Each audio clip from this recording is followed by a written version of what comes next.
यहाँ पे सबसे पहले फाइल पे हम लोग क्लिक किए और यहाँ पे न्यू फाइल आ गया। ये हमारा स्क्रिप्ट कोड हमारे सामने ओपन हो गया। ठीक है, अब स्क्रिप्ट मोड में हम आज एक एक करके प्रोग्राम पढ़ेंगे। Bare bones of programming program होगा, पाइथन प्रोग्राम का क्या बेयर बोन है, और उसके बारे में देखेंगे कि कौन कौन सा प्रोग्राम क्या क्या टास्क कर सकता है। ठीक है, अब जैसे हमने कल एक सिंपल प्रोग्राम देखा था, फिर से हम लोग देखते हैं। हमको परफॉर्म करना है C is equal to A plus B, यानी C is equal to A plus B, यानी दो नंबर को हमको ऐड करके और तीसरे में स्टोर करना है। तो हम इसके पहले जो प्रोग्राम जानते थे तो हम लिखते थे A is equal to 10, B is equal to कितना लिखते थे 20 लिखते थे, और C is equal to A plus B. हमने A C is equal to A plus B किया और इसको यहाँ पे हमने प्रिंट, और C को हम ऐसे प्रिंट करा लेते हैं। ठीक है, हमने यहाँ पे लिख दिया। अब यहाँ पे जब एक से ज़्यादा लाइनें होंगी तो हम यहाँ पे इसको सेव करना पड़ेगा। तो हमने सेव एज कर लिया। यहाँ पे मान लो आ गया ऑप्शन, हमने इसको डेस्कटॉप पे सेव कर लिया और इसका नाम हमने रख दिया P1। ठीक है, PP1 करके हमने सेव कर दिया। ठीक, अब इसको रन हम कराएंगे यहाँ पे। तो रन के लिए हमने रन यहाँ पे मेनू बार में देखेंगे तो रन मिलेगा, और रन मॉड्यूल F5, या आप F5 भी प्रेस करके सीधे डायरेक्टली इसको रन करा सकते हैं। ठीक है, तो अब देखिए यहाँ पे क्या आ गया, इंटरैक्टिव मोड पे आ गया आपका 30 आ गया। अब इसको आप हम चाहते हैं कि ये बार बार, अब हम जितनी बार भी रन कराएंगे उतनी बार ये 30 ही प्रिंट करेगा, ये सिर्फ 10 और 20 को ही ऐड करेगा। तो अगर हम इसकी जगह पे हम ये चाहते हैं कि हम इस तरह से यूज़ इसको ना करें, हम इंटरैक्टिव मोड में इसको हम स्क्रिप्ट मोड में यूज़ करें और यूज़र से रन टाइम में इनपुट लें। मतलब प्रोग्राम रन टाइम का मतलब कि जितने समय हमारा प्रोग्राम रन करता है, ये इस तरह से ये रन टाइम हो गया। ये तो रिजल्ट आ जा रहा है, डायरेक्ट रिजल्ट आ जा रहा है। लेकिन अगर हम चाहते हैं कि रन टाइम में यूज़र एंटर करे तो हम ये 10 और 20 को हटा देंगे और यहाँ पे एक फंक्शन लिखते हैं जिसको हम बोलते हैं इनपुट फंक्शन। हम लोगों ने कल देखा भी था, हमने लिखा इनपुट ऐसे ओपनिंग ब्रैकेट, और यहाँ पे मैसेज देते हैं। हमने मान लो लिखा इंटर द नंबर, और यहाँ पे नंबर एंटर हुआ। फिर इसी तरह से बी वाले के लिए बी वाले के लिए इनपुट, और यहाँ पे फिर हम इंटर द नंबर ऐसे लिखेंगे डबल कोट, और ब्रैकेट क्लोज। शायद ऊपर वाला ब्रैकेट छूट गया है, स्किप कर गया है, ऐसे ब्रैकेट। ठीक है, अब यहाँ पे हमने सर इनपुट होगा सर, गलत आ जाएगा। हाँ, यानी गलत आएगा, मतलब यहाँ पे ये क्या करेगा कि जब इसको हम रन कराएंगे तो ये अगर सर वहाँ इनपुट है ऊपर सर सर, ए इनपुट में। है सर, अच्छा इनपुट होगा। हाँ INP, अच्छा इनपुट हो गया। हाँ, इनपुट हो गया, ठीक है, करेक्ट है। अब यहाँ पे जब हम इस प्रोग्राम को रन कराएंगे, इनपुट को रन कराते हैं और A प्लस बी, अब देखिए यानी ये जो इनपुट फंक्शन क्या करता है कि जो भी स्टैंडर्ड इनपुट डिवाइस है, इनपुट का मतलब इनपुट डिवाइस, जो भी इनपुट डिवाइस है, ये हमारा स्टैंडर्ड जो इनपुट डिवाइस होता है वो कौन सा होता है स्टैंडर्ड इनपुट डिवाइस? कीबोर्ड जो होता है हमारा स्टैंडर्ड इनपुट डिवाइस है, और इस स्टैंडर्ड आउटपुट डिवाइस कौन सा होता है? मॉनिटर। इसीलिए ये जो प्रिंट है ये मॉनिटर पे प्रिंट होता है। ये print statement standard output device को यूज करता है, और जो इनपुट है वो स्टैंडर्ड इनपुट डिवाइस, हमारा स्टैंडर्ड इनपुट डिवाइस कीबोर्ड है और स्टैंडर्ड आउटपुट डिवाइस मॉनिटर है। अगर हमारा कोई भी अदर डिवाइस नहीं लगा होगा, सिर्फ हमारा कीबोर्ड और माउस भी लगा होगा, तभी हमारा सिस्टम क्या होता रहेगा? रन करता रहेगा, चलता है। लेकिन अगर हमने इन कीबोर्ड और मॉनिटर को ही नहीं लगाया तो सिस्टम कैसे रन करेगा? तो इसलिए स्टैंडर्ड जो इनपुट डिवाइस होता है that is keyboard, and standard output device is monitor. तो यानी ये इनपुट सेलेक्ट हो रहा है और ये इनपुट स्टैंडर्ड इनपुट डिवाइस से इनपुट लेगा। तो अब हमने इसको रन कराया, F5 प्रेस करके रन कराया, देखो ठीक है। अब रन कराया तो देखो आ गया। इसको बोलते हैं रन टाइम। रन टाइम का मतलब कि जब प्रोग्राम हमारा रन कर रहा है उस समय हम कौन सी वैल्यू दे रहे हैं, वो जो टाइम होता है उसको हम बोलते हैं रन टाइम। यानी F5 प्रेस करने के बाद का जो टाइम है और प्रोग्राम के एंड होने तक का जो टाइम है उसको हम बोलते हैं रन टाइम। तो अब यहाँ पे मैसेज आ गया इंटर द नंबर। तो इंटर द नंबर हमने वैल्यू मान लो दिया 5, ठीक, और इंटर द सेकंड नंबर या जो भी है, तो इंटर द नंबर हमने 9 लिख दिया। अब यहाँ पे जैसे इंटर करेंगे ये दे रहा है 59, यानी इसने क्या किया 5 9 को इन दोनों की वैल्यू को ऐड ना करके इन दोनों को कॉन्कैटिनेट कर दिया। कॉन्कैटिनेट का मतलब कि एक साथ दिखाना, जोड़ देना एक साथ जो है। तो मेरा जैसे राम और इज अ गुड बॉय अलग अलग है, तो अब इसको एक कॉन्कैटिनेट करेंगे तो Ram is a good boy, इस तरह से आ जाएगा।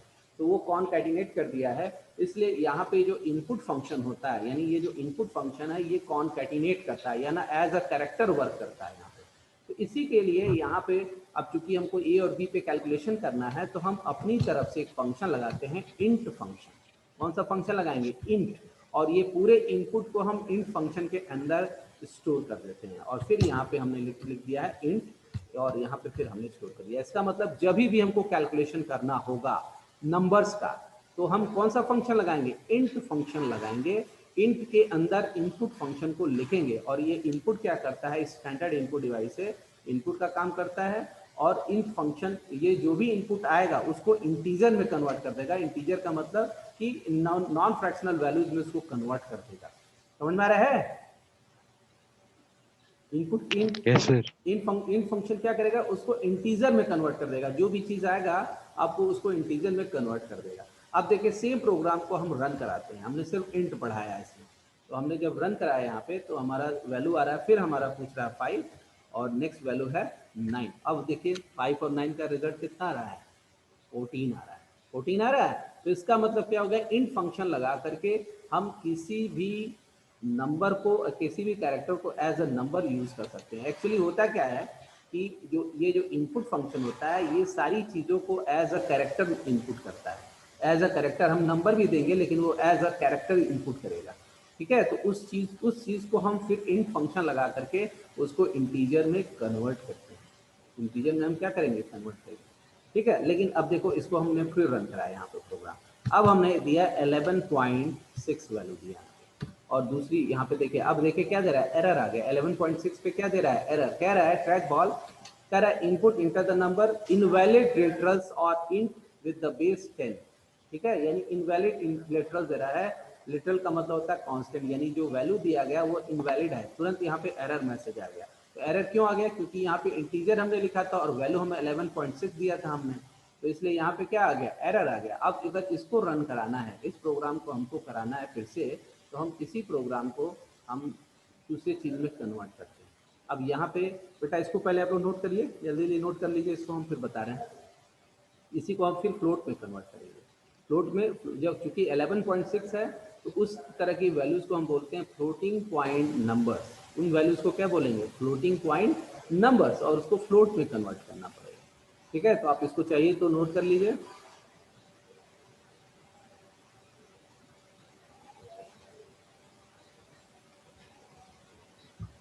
सिर्फ 4 लाइन लिखनी है, या स्क्रीनशॉट ले लो, तुम लोग स्क्रीनशॉट ले लो मोबाइल पे।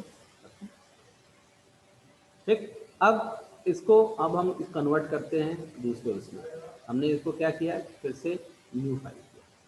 ठीक है, और इसी को उठा करके कॉपी कर लिया, इसको टाइप नहीं करने की जरूरत पड़ेगी। हमने यहाँ पे इसको पेस्ट कर दिया। ठीक, सेम प्रोग्राम।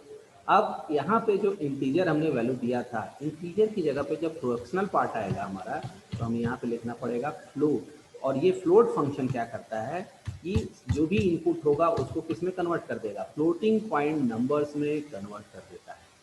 बेटा फंक्शन पता है, ये फंक्शन क्या चीज़ होता है? जैसे जिसके साथ ये लगा हुआ ब्रैकेट लगा हुआ उसको बोलते हैं फंक्शन। और ये फंक्शन क्या होता है? कोई एक पर्टिकुलर टाइप का टास्क परफॉर्म करता है। हमेशा फंक्शन की खासियत ये होती है कि कोई ना कोई टास्क परफॉर्म करेगा। अब देखिए, अब इसको हम रन करा रहे हैं। हमने लिखा रन मॉड्यूल। अब अनटाइटल्ड है, अब ये अनटाइटल्ड है तो हमने इसका नाम PP2 रख दिया। ठीक है, सेव कर दिया। अब देखिए ये रन कर रहा है, आ गया। Enter the number 11.6। ठीक है, 12.8, और जो रिजल्ट आ रहा है दैट इज 24.4। आ रहा है कि नहीं आ रहा है? अब 12.4 आ रहा है, 24.4 आ रहा है, तो इसका मतलब ये फ्लोट पे वर्क कर रहा है। और अगर हम इंटीजर पे हमको रन कराना है सेम प्रोग्राम को, अब देखिए इंटीजर, ये जो प्रोग्राम है ये हमारा इंट यहाँ पे लिखा है। अब अगर हम इसको रन कराते हैं F5, तो अब हमने यहाँ पे दिया 11.6, तुरंत यहाँ पे एरर आ गया, क्योंकि यहाँ पे ये जो हमने फंक्शन बनाया है ये इंटीजर वाला फंक्शन बनाया है, और यहाँ पे जो हमने फंक्शन बनाया है ये हमारा इंटीजर वाला फंक्शन है। तो इस पर एरर आ रहा है फ्लोटिंग पॉइंट नंबर डालने पर, और यहाँ पे जो वैल्यू इंटर किया है ये फ्लोट का हमने प्रोग्राम बनाया है, और यहाँ पे फ्लोट वाले में 11.6 और 12.8 पे करने पे कोई दिक्कत नहीं। तो यानी इसका मतलब ये हो गया कि हमको फ्लोटिंग पॉइंट नंबर के लिए अलग प्रोग्राम और इंटीजर वाले के लिए अलग प्रोग्राम बनाना पड़ेगा। ठीक, क्लियर?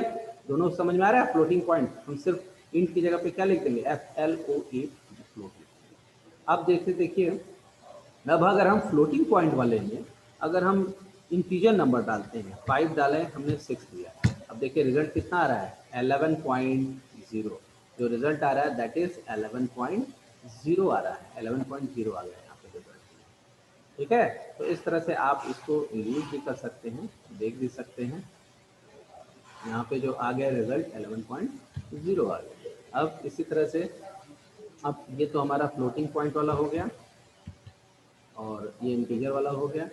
अब अगर हम चाहते हैं थोड़ा सा इस प्रोग्राम को और बढ़ाना, हमको c is equal to A plus B into C करना है, इंटू सी, या यहाँ पे हो जाएगा डी, यानी ये c इज इक्वल टू, हमको ये एक्सप्रेशन बनाना है, d is equal to A plus B asterisk C. अब यहाँ पे एक वेरिएबल हम ले लेंगे c is equal to int और इनपुट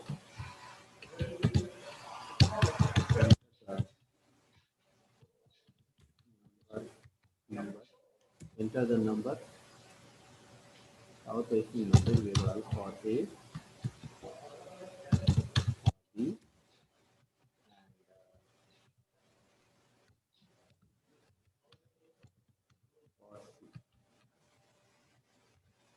ठीक। अब इसको फिर रन करेंगे। अब आए इंटर द नंबर 12, 6 और 8। अब देखिए यहाँ पर रिजल्ट कितना आ रहा है, 60 आ रहा है, यानी इसने क्या किया कि 12 और 6 कितना हो गया, दोनों को मल्टीप्लाई कर दिया और प्लस 12 कर दिया। तो अब हमारा हो गया ये 48 हो गया, 6 8 जा 48, और यहाँ पे जो भी वैल्यू थी इसको 12 में फिर ऐड कर दिया। तो इस तरह से आप इसको बना सकते हैं। अब अगर मान लीजिए अगर हम चाहते हैं कुछ और भी प्रोग्राम को बनाना, जैसे मान लीजिए हम चाह रहे हैं इसमें कि सिंपल को डिलीट करके अब हम चाहते हैं कि v बराबर u प्लस 80 का प्रोग्राम बनाना। v is equal to u plus 80, ये कौन सा फार्मूला है बेटा, v बराबर u प्लस 80 कौन सा फार्मूला है, याद आ रहा है? Yes sir. कौन सा फार्मूला है, किस चीज का फार्मूला है? Sir equation of motion. Equation of, first equation of हाँ मोशन। हाँ, फर्स्ट इक्वेशन ऑफ मोशन। अब इसके लिए हमको प्रोग्राम बनाना है बेटा, ठीक है। तो वो फार्मूला होता है v is equal to u plus 80। अब एक चीज हमको बताइए, ये u है और ये प्लस है, ठीक है, ये तो समझ में आ रहा है। और a और t के बीच में कौन सा रिलेशन होता है, कौन सा ऑपरेटर होगा बीच में? मल्टीप्लाई। यस, इन लोग इसके यानी यहाँ, हाँ मल्टीप्लिकेशन, यहाँ पे कोई अगर ऑपरेटर लिखा नहीं है तो इसका मतलब क्या होता है, ये मल्टीप्लिकेशन होता है, ये हम अपनी तरफ से ऐड करेंगे, ठीक है। अब इस एक्सप्रेशन को हमको प्रोग्रामिंग में लिखना है, v बराबर u प्लस 80 को, ठीक है। अब इसको कैसे लिखेंगे, तो एक चीज बताओ हमको, यहाँ पे हम ये u जो होता है वो फाइनल वेलोसिटी है, u क्या चीज है, इनिशियल अच्छा वेलोसिटी। Sorry, initial velocity. और a जो होता है वो एक्सेलरेशन है, हाँ, और t जो होता है वो हमारा टाइम होता है। तो ये बताइए ये सारे वैल्यू इंटीजर में आएंगे कि फ्लोट में आएंगे? अगर किसी का एक्सेलरेशन किस में हो सकता है एक्सेलरेशन 12.6 हो मीटर पर सेकेंड, इस तरह से हो सकता है। यानी हम जान रहे हैं कि जो रिजल्ट आ सकता है वो हमारा फ्लोटिंग पॉइंट में आएगा। अगर हम इंटीजर डिक्लेयर कर देंगे तो जो फ्रैक्शनल पार्ट होगा वो हमारा छूट जाएगा, तो हमारा जो रिजल्ट है वो एक्यूरेट नहीं आएगा। तो इसलिए हम अपने हिसाब से, अपने दिमाग से, अपने प्रेजेंस ऑफ माइंड से हम फ्लोट लेना है कि इंटीजर लेना है, हमको खुद डिसाइड ये करना रहेगा, समझना ना। तो इस तरह से अब हमको यहाँ पे v बराबर यू प्लस 80 करना है, तो हमको ये चाहिए क्या क्या चीज़, हमको v बराबर यू प्लस 80 के लिए u चाहिए, a चाहिए, और क्या चीज़ चाहिए, t चाहिए, यही 3 चीज़ चाहिए, तभी ना हमारा v कैलकुलेट होगा। तो अब v इज इक्वल टू हम लिखेंगे यहाँ पे फ्लोट, और फिर वही input, inter the value of u, या inter the value of final initial velocity, या u लिख दो डायरेक्ट, बहुत बड़ा हो जाएगा, तो हमने u डायरेक्ट यहाँ पे ऐसे लिख दिया। ठीक है, अब दूसरा वाला a है, a भी चाहिए हमको, तो हम लिखेंगे फिर फ्लोट इनपुट वैल्यू ऑफ,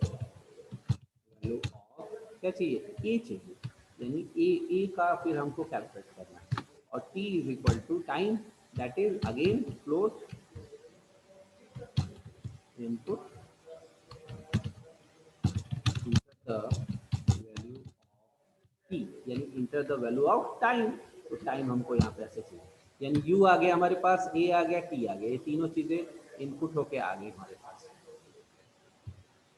ठीक है, ये तीनों चीजें आ गई।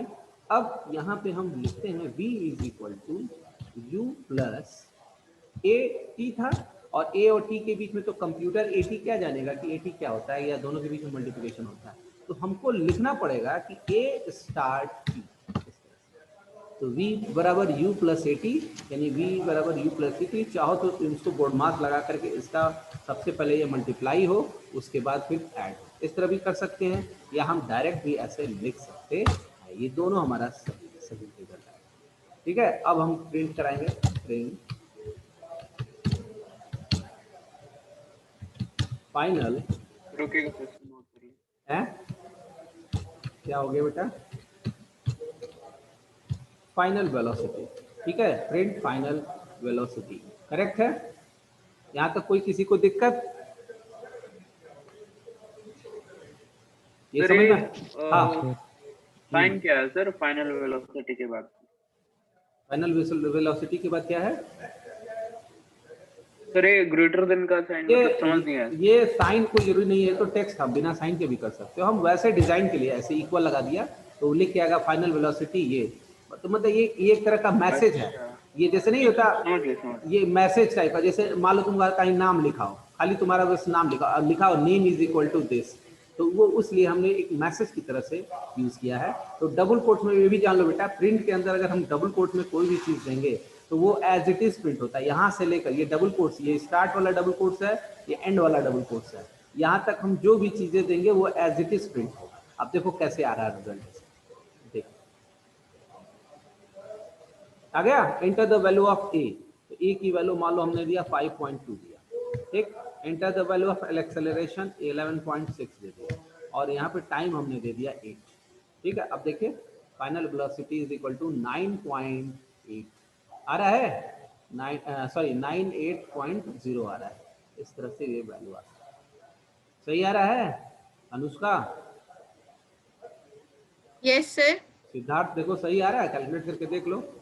हाँ सर, हाँ सर सही है। हाँ, तो इस तरह से आप प्रोग्राम बना सकते हैं, अपने प्रोग्राम्स को बना सकते हैं, देख सकते हैं। फिर से एक और देख लीजिए, इसकी कोडिंग आपको स्क्रीनशॉट ले लीजिए, अगर आपको नोट करना है तो स्क्रीनशॉट इसको ले लीजिए, मोबाइल से स्क्रीनशॉट खींच लीजिए आप। ठीक, अब इसी तरह से अगर हम मान लो, सॉरी ये नहीं प्रोग्राम था, ये वाला, ठीक है, अब हम अगर इसी में अब दूसरा वाला बनाना चाहते हैं, सेकेंड लॉ या थर्ड लॉ, जो भी है, कोई भी लॉ हम चाहते हैं, जैसे v बराबर u प्लस ए टी था, अब s बराबर u t plus half a t square होता है ना, s is equal to half a t square. तो अब हम न्यू बना रहे हैं, इसको आप लोग स्क्रीनशॉट ले लीजिए, इसका कॉपी पे भी लिखते भी रहिएगा इस प्रोग्राम को।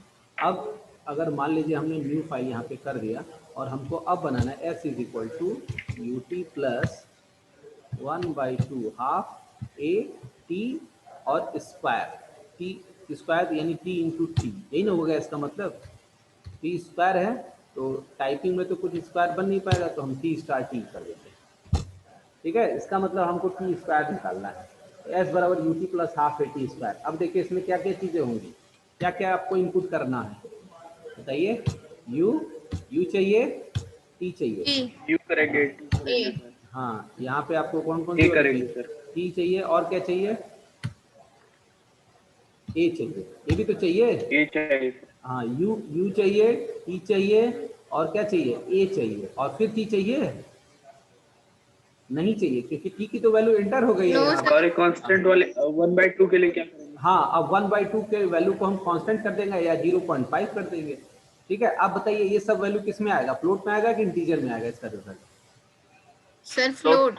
फ्लोट में आएगा, फ्लोट में आएगा, तो अब हमको इसको डिलीट कर देना है क्योंकि ये एरर आने लगेगा।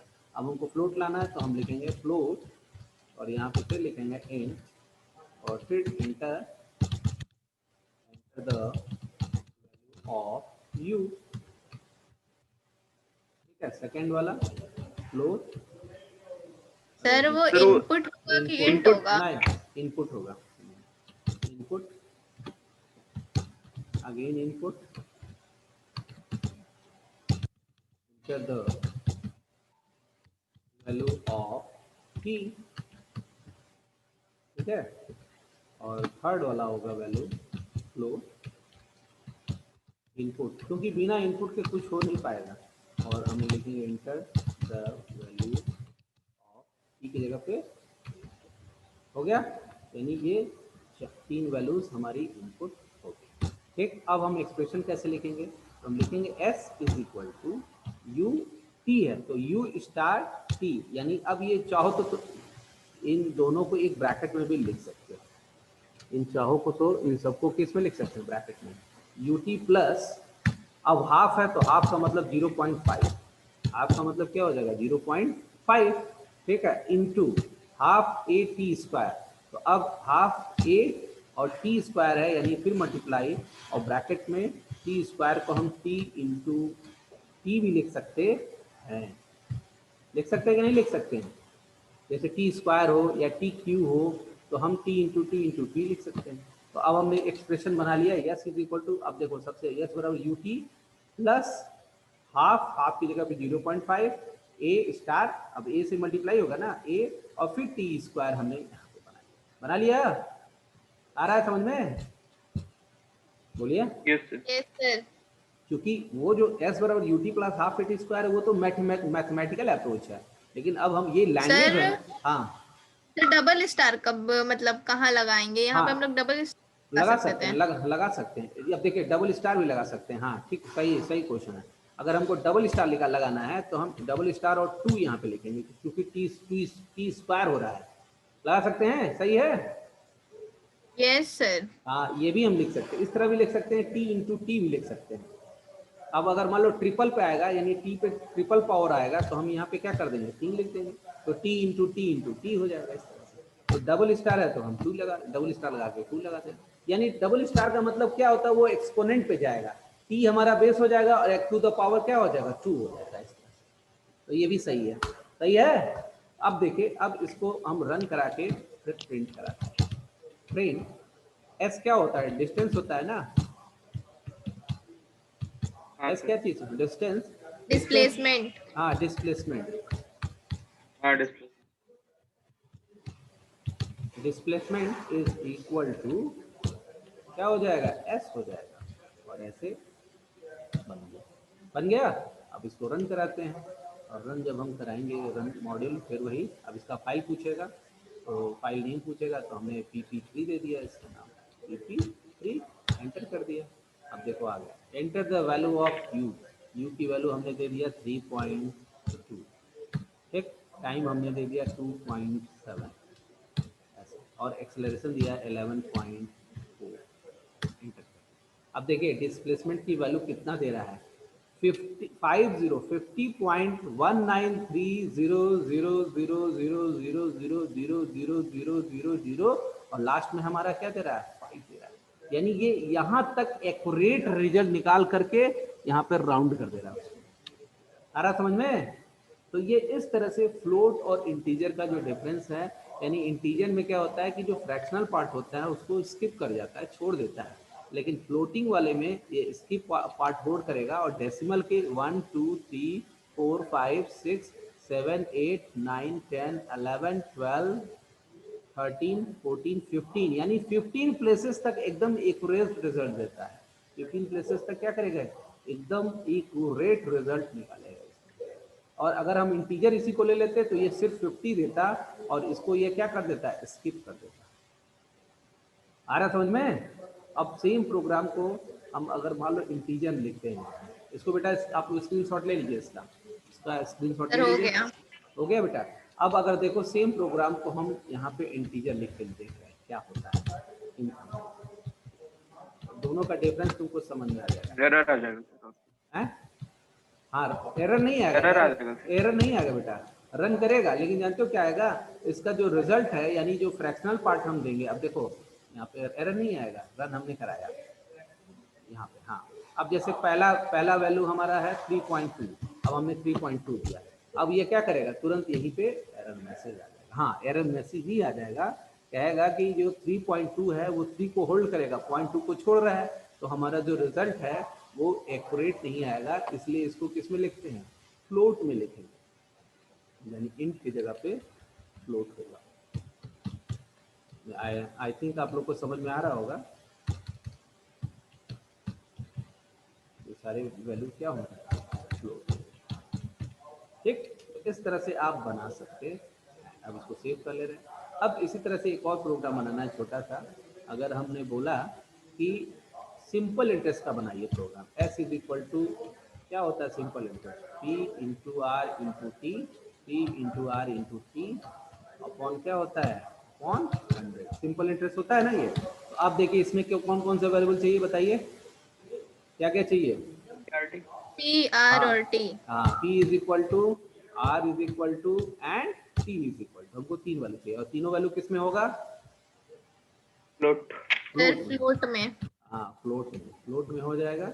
और यहाँ पे लिखेंगे input inter the value of P या प्रिंसिपल अमाउंट, कुछ भी लिख सकते हैं। ठीक, इसी तरह से दूसरा फ्लोट इनपुट इंटर R, ठीक है। और फिर इसी तरह से तीसरा फ्लोट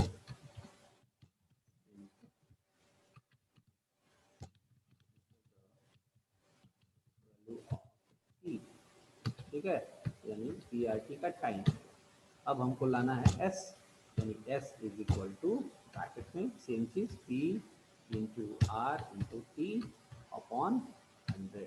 एक चीज जान लीजिएगा, जो पाइथन लैंग्वेज है वो केस सेंसिटिव लैंग्वेज है, ठीक है। तो अगर हमने कोई भी चीज़ जैसे अब जैसे P की वैल्यू को यहाँ पे मान लो कैपिटल लिख दिया यहाँ पे ऐसे, ठीक है, और यहाँ पे P की वैल्यू देखो स्मॉल है, तो ये एरर आ जाएगा यहाँ पे, क्योंकि P या कैपिटल P अलग है और स्मॉल ई अलग है, यानी आप एक ही केस में लिखा करिए, हमेशा स्मॉल में लिखिए किसी भी चीज़ को। ये मैसेज, ये जो मैसेज दिया हुआ है ये मैसेज है जैसे, और ये मैसेज है, ये सब आप लिख सकते हैं कैपिटल में, लेकिन और सब वैल्यूज़ को हमेशा स्मॉल में ही लिखते हैं। अब इसको प्रिंट कराएंगे, प्रिंट और तो फिर वही मैसेज दे दो, सिंपल इंटरेस्ट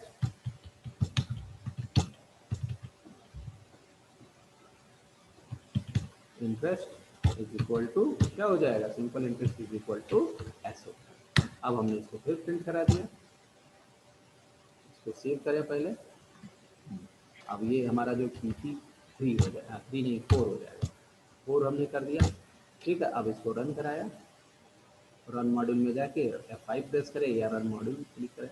अब enter the value of principal amount, ठीक है 0.5, फिर रेट ऑफ इंटरेस्ट 8.2 और टाइम हमारा हो जाएगा 4.6। इस तरह आया। अब देखिए सिंपल इंटरेस्ट कितना आ रहा है, 377.3859999999 और लास्ट में कहाँ तक गया है 4, यानी डेसिमल के 14 प्लेसेस तक या 15 प्लेसेस। हाँ यहाँ पे आप एक कैपिटल रखे हैं T, तो इससे कोई फर्क नहीं पड़ेगा सर? हमने कहाँ कैपिटल लिखा सर ये देखिए inter the value of T, inter the value of T, ये जो हमने बताया यही ना बेटा, ये डबल कोट्स में जो भी चीज लिखते हैं वो एज अ मैसेज होता है, तो उसका एग्जीक्यूशन नहीं होता, उसका कोई मतलब नहीं होता है। यहाँ पे भी डबल कोट्स में हमने जो भी चीज, इसमें हम चाहे ये कैपिटल लिखते हैं तो उससे कोई दिक्कत नहीं, R भी हम कैपिटल चाहें तो लिखते हैं, P भी हम चाहें तो कैपिटल लिखते हैं, लेकिन यहाँ पे जो चीज लिखा हुआ ये जो वेरिएबल है ये वाला P R और T और ये S, ये अगर हमने स्मॉल में लिखा है तो स्मॉल में लिख सकते हैं। ये तो मैसेज है ना, ये मैसेज का मतलब कि तुम्हारे सामने जो जाएगा, यूजर के सामने जो चीज जाएगा तो यूजर उसी के हिसाब से अपना एंटर करेगा वैल्यू। अब हम इसी को रन कराते हैं तो देखो क्या आता है, यहाँ पे देखो आ गया inter the value of P। अब P की वैल्यू हमने 6 एंटर कर दी, R की वैल्यू हमने 8.2 एंटर कर दिया, टाइम की वैल्यू 9.3 एंटर कर दिया, तो ये 4 पॉइंट समथिंग आ गया। लेकिन अगर हमने यहाँ पे, अब देखो यहाँ पे हमने कैपिटल P लिख दिया, यहाँ पे कैपिटल P लिख दिया और यहाँ पे स्मॉल p है, तो यहाँ पे तुरंत एरर आएगा। अभी देखना यहाँ पे आएगा वैल्यू 12, फिर आर की वैल्यू 5 और 6 और यहाँ पे देखिए एरर आ गया, क्योंकि ये लिखा ना name error, name p is not defined, यानी स्मॉल p जो है ये डिफाइंड नहीं है, तो इसीलिए हम यहाँ पे जो भी केसेस लेते हैं वही केसेस हम यूज करते, समझ रहा है? तो वही केसेस यूज किया था। अब हम इसको फिर रन करा रहे हैं, तो सेम प्रोग्राम, p की वैल्यू 6 अब जैसे p की वैल्यू है तो 14 और ये 0.32 दे दिया, r की वैल्यू 4.2 दे दिया और 7.9 दे दिया, हमने वैल्यू कैलकुलेट कर दिया। Simple interest 1522.36476। तो इस तरह से आप वैल्यूज को देख सकते हैं, कैलकुलेट कर सकते हैं, सिंपल इंटरेस्ट बना सकते हैं, ठीक है। और भी हमने आज कितने प्रोग्राम देखे? 3 प्रोग्राम हम लोगों ने देखा। बेटा इसका भी आप स्क्रीनशॉट ले लीजिए, स्क्रीनशॉट ले लीजिए, इसको नोट करना चाहिए तो नोट भी कर सकते हैं। तो जरा इसके पीछे वाला पेज ओपन करिएगा जो। हाँ हाँ ये वाला। हाँ सर एक